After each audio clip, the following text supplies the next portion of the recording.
My parents told me to help my brother because he deserves a second chance. So I gave him $50,000 for a house, while they ignored my struggles. He bought a BMW, cheated on his wife, and lied to me. I fought back, and what I revealed tore the mask off our perfect family. I'm Emma, 32, a software engineer grinding away in Seattle. My life, it's not glamorous. I code 12-hour days, live in a cramped one-bedroom apartment, and squirrel away every penny for a future I can't quite picture yet. I'm not complaining, okay, maybe a little, but I've always been the responsible one. The one who pays her bills on time, never misses a deadline, and somehow still finds time to help everyone else. That's me, always the helper, always the one who says yes. My family, though, they're a different story. My parents, Richard and Linda, live in a cozy house in Tacoma, about an hour's drive south. They're not rich, but they're comfortable. Retired, spending their days gardening and bickering over who makes better coffee. Then there's my older brother, Jake, 35, a car salesman with a smile that could sell ice to a penguin. Jake's the golden child. Always has been. He's got that charm, that easy laugh that makes people forgive him for anything. And trust me, he's needed forgiving a lot. Growing up, it was always, Jake needs help with this, or Jake's going through a rough patch. Meanwhile, I was the one getting straight A's, working part-time through college, and never asking for a dime. Did I get a pat on the back? Sure, sometimes. But Jake? He got the whole parade. Failed a class? Oh, he's just creative.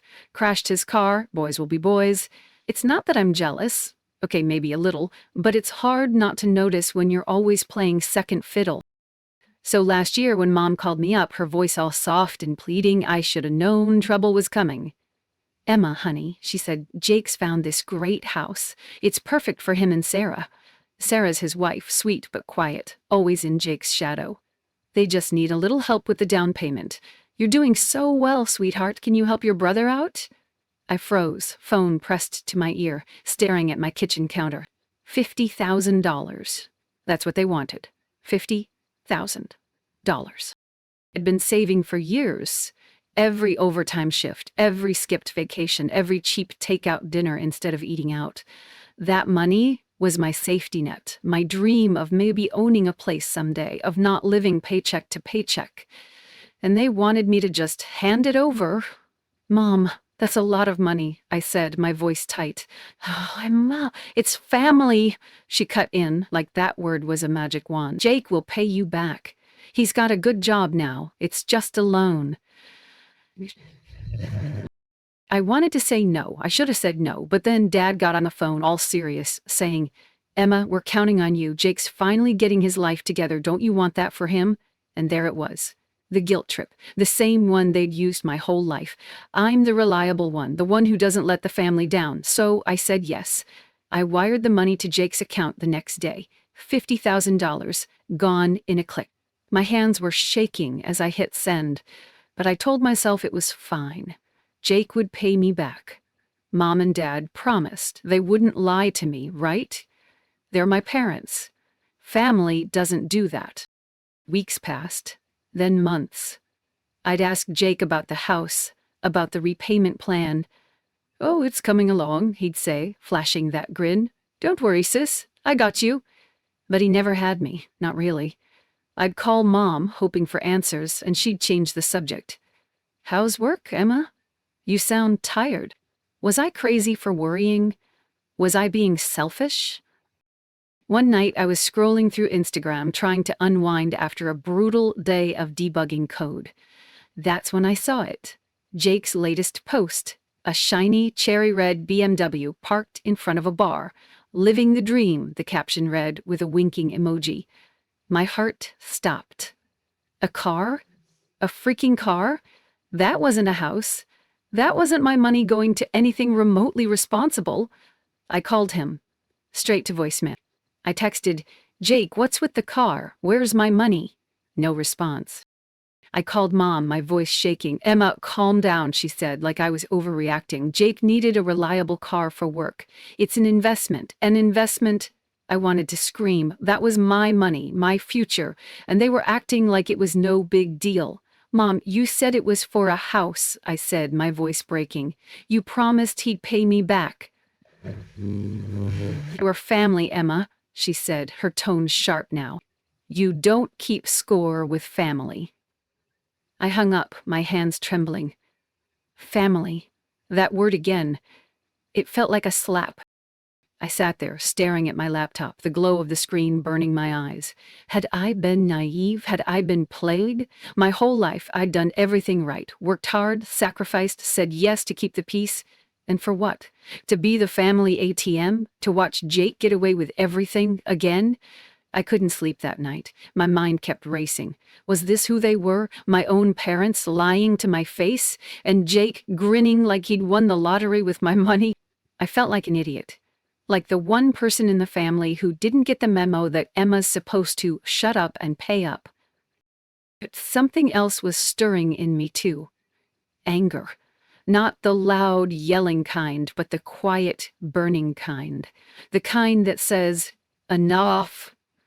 I didn't know what I was going to do yet, but I knew one thing. I wasn't going to let this slide. Not this time. I couldn't shake that Instagram post. That shiny red BMW, my money, gone. Not a house, not a future for Jake and Sarah, just a car. My stomach churned every time I thought about it. Was I overreacting? Maybe it was a mistake. Maybe Jake had other money and mine was still safe, but deep down, I knew something was wrong. Have you ever had that feeling, like your gut's screaming at you, but you don't want to listen?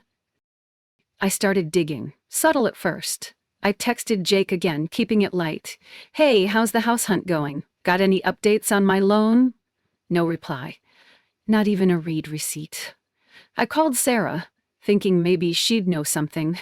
Oh, Jake's handling all that, she said, her voice distant. You know how he is with details. Yeah, I knew. Too well. That's when the knot in my stomach tightened. I couldn't just sit there. I opened my laptop and checked Jake's social media again. More photos. Bars, restaurants. Him posing with that car like he was some hotshot. No mention of a house, no sign of responsibility. I scrolled back months, looking for clues. Then I saw it. A post from a few weeks after I sent the money. Jake at a car dealership, shaking hands with a salesman, captioned, "New ride, new vibe." My heart sank. That was my money, my future. He'd spent it all. I wanted to scream. How could he do this? My own brother. I called Mom, hoping, praying she'd clear it up. Emma, you're blowing this out of proportion, she said, her voice sharp. Jake needed a car to get to work. It's practical. He'll pay you back when he can. Practical? A BMW? I pressed her. Mom, you said it was for a house. You promised, she sighed, like I was the problem. We didn't lie, Emma. Plans change. Your family, you don't keep score. They knew. They freaking knew. My parents, the ones who raised me, who taught me right from wrong, were covering for him. Again. I felt like I'd been punched. Was I crazy? Was I the one making a big deal out of nothing? But $50,000 isn't nothing. It's years of my life, my sweat, my skipped vacations. And they acted like it was pocket change. I couldn't stop there. I needed answers. Jake was dodging me, so I drove to his place one evening unannounced. Sarah answered the door, looking tired, her hair in a messy bun. Emma? What's up? She said, surprised. I mumbled something about dropping by to say hi, but my eyes were on Jake's phone, sitting on the kitchen counter. He was in the shower, the water running loud. I saw my chance. I asked, grabbing the phone before Sarah could answer. My hands were sweaty as I typed in his passcode, same one he's used since high school. Stupid, predictable Jake. I opened his messages, scrolling fast. And there it was. Texts to some woman named Ashley, flirty emojis, late-night plans, a photo of them at a bar. My stomach dropped. Jake was cheating on Sarah. My brother, the guy who could do no wrong in my parents' eyes, was a liar in every way. I snapped screenshots and sent them to myself, my heart racing. Sarah was watching me, her brow furrowed. "Everything okay?" she asked. I forced a smile, slipping the phone back. "Yeah, just checking the time," I lied. I couldn't tell her. Not yet. I needed to process this myself. As I drove home, my mind was a mess. Jake didn't just steal my money. He was betraying Sarah, his wife, the mother of his kid. And my parents, they had to know something. They always did. When I got home, I called Dad. "Did you know Jake's cheating on Sarah?" I blurted out, my voice shaking. "Stress." Then, "Emma, don't stir up trouble. Jake's under a lot of stress. Marriage is complicated." Stress? Complicated? I couldn't believe it. "Dad, he's cheating. And he's spent my money on a car. How is that okay?" He sighed, like I was exhausting him. "You're too hard on him, Emma. He's trying. Let it go." Let it go? I wanted to throw my phone across the room. My parents weren't just covering for the car, they were covering for him. For everything. I felt like I was losing my mind. Was this who they were? People who'd lie to my face, defend a cheater, and brush off my life savings like it was nothing? I sat on my couch, staring at the wall, my chest tight. I'd trusted them. All of them. And they'd played me. That's when it hit me. I wasn't just hurt, I was furious. Not the loud, yellin' kind of furious, but the cold, sharp kind that settles in your bones. I wasn't going to let this slide. Not the money, not the lies, not the way they made me feel like I didn't matter. But what could I do? Confronting Jake hadn't worked. My parents were no help. I felt so alone, like I was screaming into a void. Then I thought of Zoe, my friend from college, a lawyer who never took crap from anyone. I texted her, "Can we talk? I need help." She replied instantly, "Girl, what's going on? Call me." I poured it all out. Jake, the car, the affair, my parents' lies. Zoe listened, then said, "Emma, this isn't just about money. They're screwing you over. We can fight this. Could I really take on my own family?" I didn't sleep that night. My mind kept replaying it all. The car, the texts, my parents' excuses. I felt betrayed, used, like I was nothing to them. But Zoe's words stuck with me. Fight. Maybe I could. Maybe I had to. For the first time in forever, I felt a flicker of power. They thought I'd stay quiet, like always. They thought wrong. I couldn't keep it in anymore. The lies, the car, the texts, they were eating me alive. I felt like I was carrying a bomb and it was about to go off. Have you ever been so angry you could feel it in your chest, like your heart's about to burst? That was me. I needed to face them. All of them. No more dodging. No more excuses. So I agreed to Mom's invite for a family dinner. "It'll be nice," she said, all cheerful like nothing was wrong. I didn't buy it, but I went. I had to. The drive to their house felt like forever. My hands gripped the steering wheel so tight my knuckles turned white. I kept rehearsing what I'd say, but every version ended with me screaming.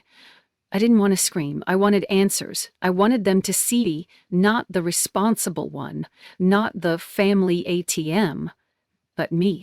The one they'd lied to. The one they'd betrayed. Dinner started normal enough. Mom passed the mashed potatoes, Dad talked about his garden, Sarah smiled weakly, and Jake sat there like a king, cracking jokes, his arms slung around Sarah's chair. I could barely eat. Every bite tasted like ash. I kept seeing those texts. That car. Mom's voice saying, "You don't keep score with family." My fork clinked against the plate, louder than I meant. Everyone looked at me. "Everything okay, honey?" Mom asked, her head tilted like I was a kid with a scraped knee. I took a breath. Now or never. "No, Mom, it's not." The room went quiet. Sarah's fork froze midair. Dad coughed, reaching for his water. Jake leaned back, smirking. That smirk. I wanted to wipe it off his face. "Chill, sis," he said, his voice all smooth and casual. "I told you. I'll pay you back." "Eventually?" I snapped, my voice louder now. "You bought a BMW, Jake, a car, with my money. You lied to me." I turned to Mom and Dad, my eyes burning. "And you knew. You both knew and didn't tell me. How could you?"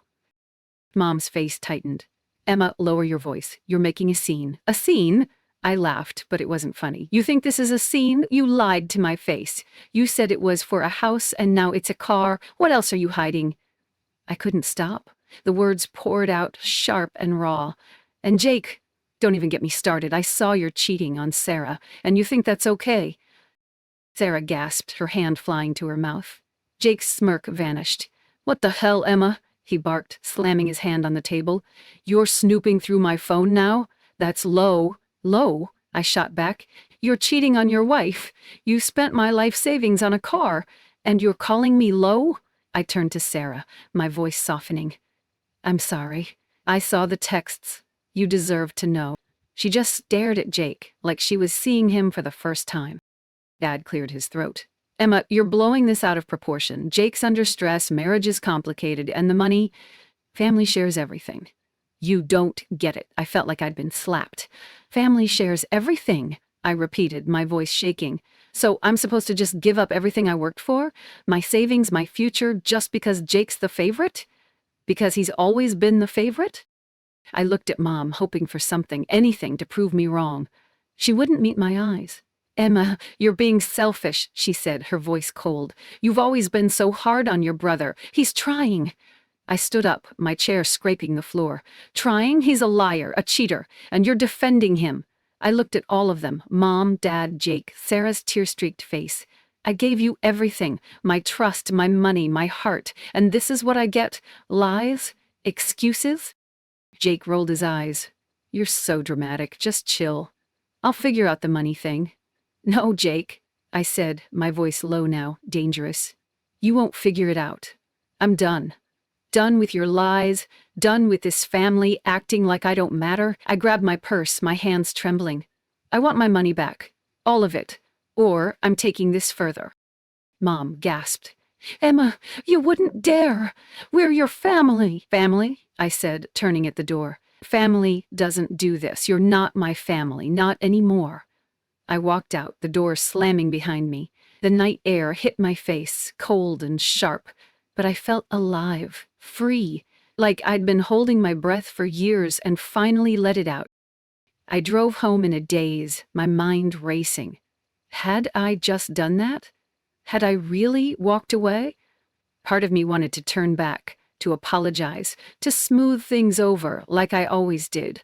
But then I remembered Jake's smirk, Mom's cold eyes, Dad's excuses.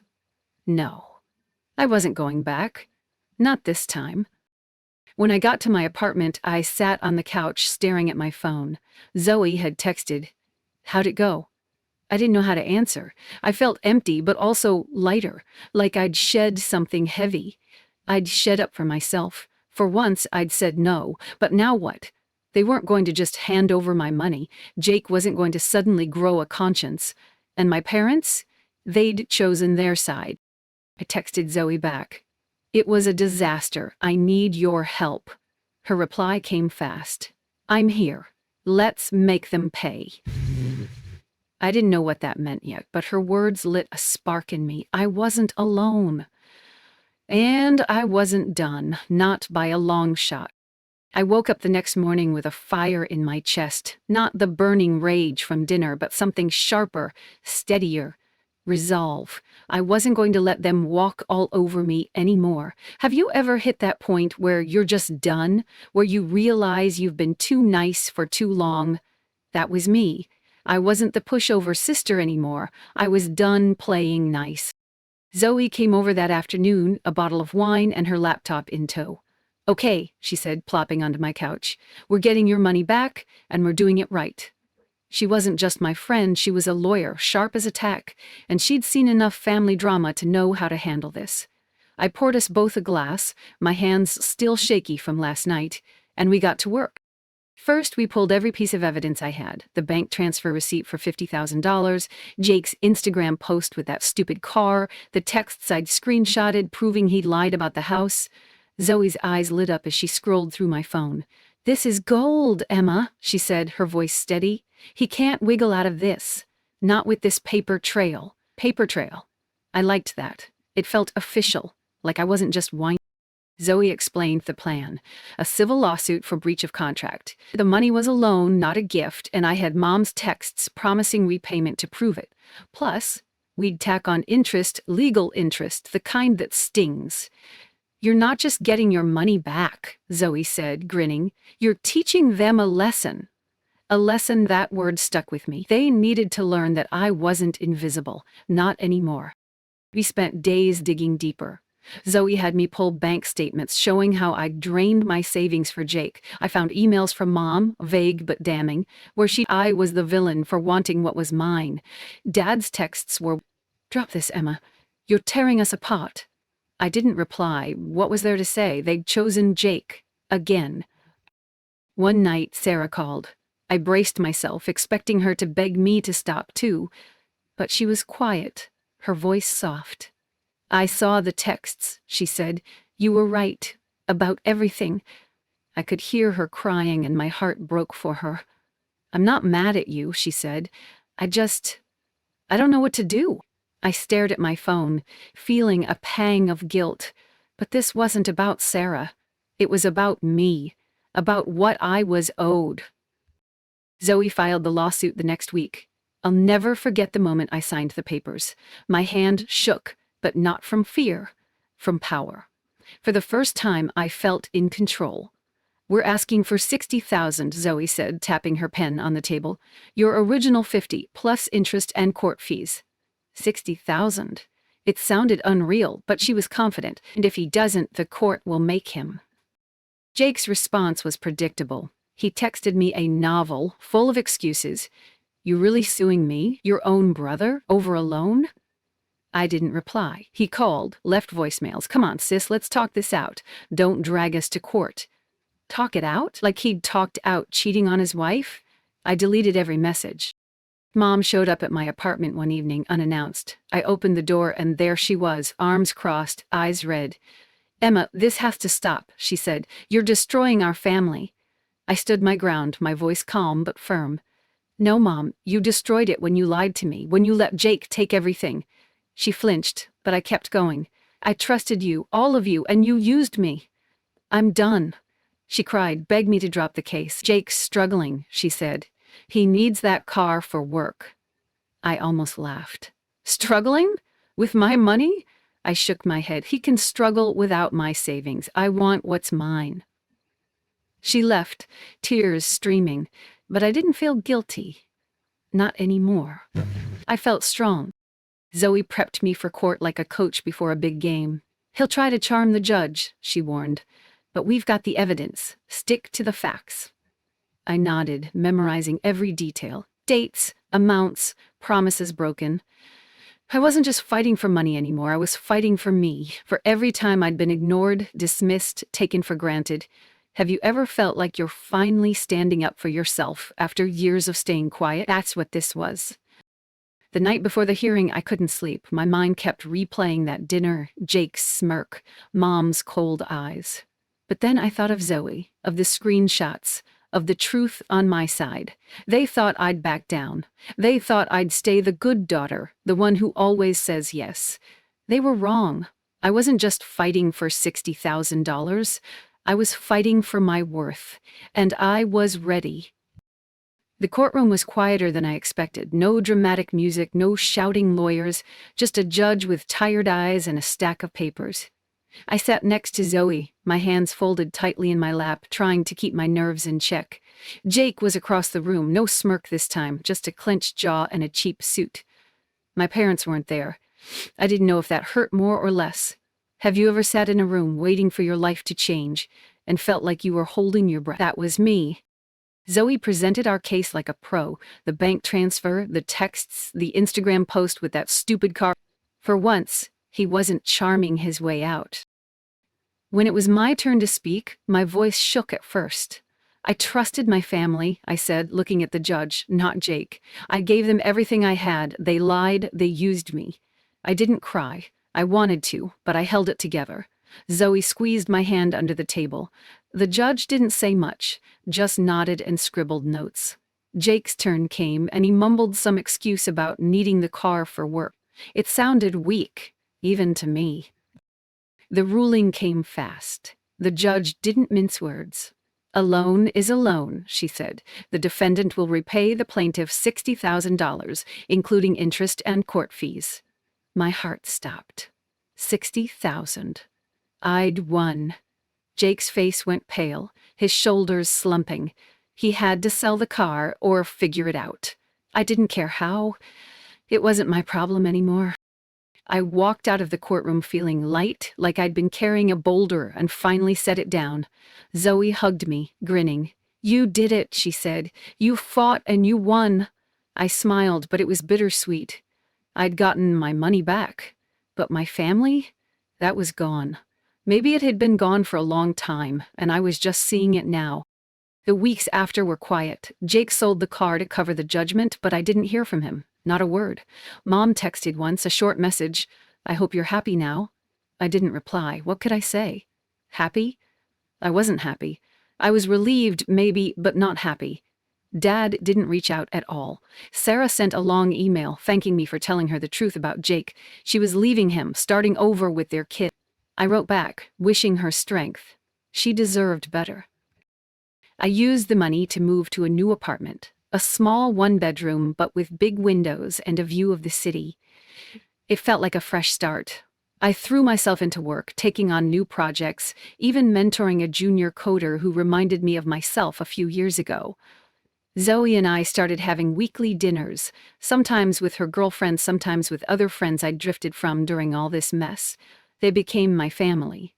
The kind that doesn't ask you to sacrifice yourself to prove your love. One night, over pizza and cheap wine, Zoe raised her glass. "To you," she said, "for fighting back." I laughed, clinking my glass against hers. "To not being a doormat," I said. Everyone cheered, and for the first time in forever, I felt okay. Not perfect, not healed, but okay, like I could breathe again.